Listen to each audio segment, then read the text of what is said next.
gamers, if you're ready to solve crimes like a true detective, then you might want to check out Suspects. In this game, you'll work your way through many different cases. You will use a deck of cards to ask people questions, go to different locations, and find useful items, and you'll also use a couple of different items that you'll have at your disposal in order to ultimately find out who done it and answer a bunch of questions to help you solve the case.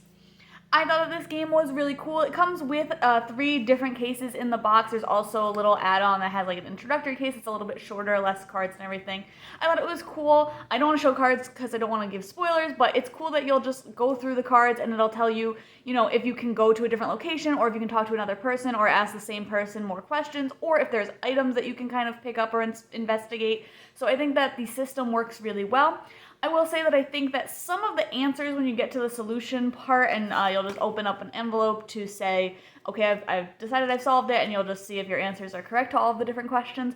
I thought some of the questions didn't really lay themselves out well in a matter of like what they were asking, so it'll just ask you a very open-ended question, and then when you actually go and look at the solutions, you're kind of like, oh, I didn't really understand what it was asking. I had that problem in the first case, but after that, I didn't really see that as much.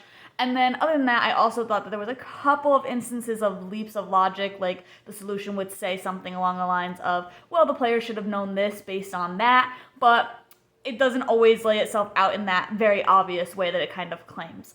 But overall, I think that that's going to vary depending on who you play with. If somebody's thinking right along those lines, then you might not have those same problems that I had.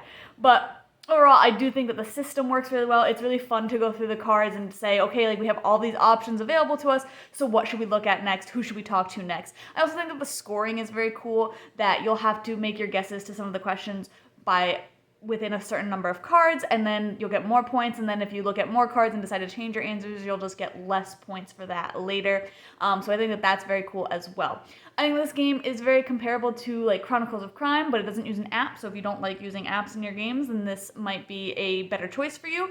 I would also probably compare it very similarly to something like Detective, where again, you're just working through the cards and trying to figure out who done it and why and what they used or things like that. So if you like mysteries, deduction like that style, and you're just doing a lot of reading and trying to just figure things out kind of on your own, where you're not going to just necessarily be led to the correct answer just by flipping through things, then this is definitely right up your alley. So if you like deduction games, definitely check this one out.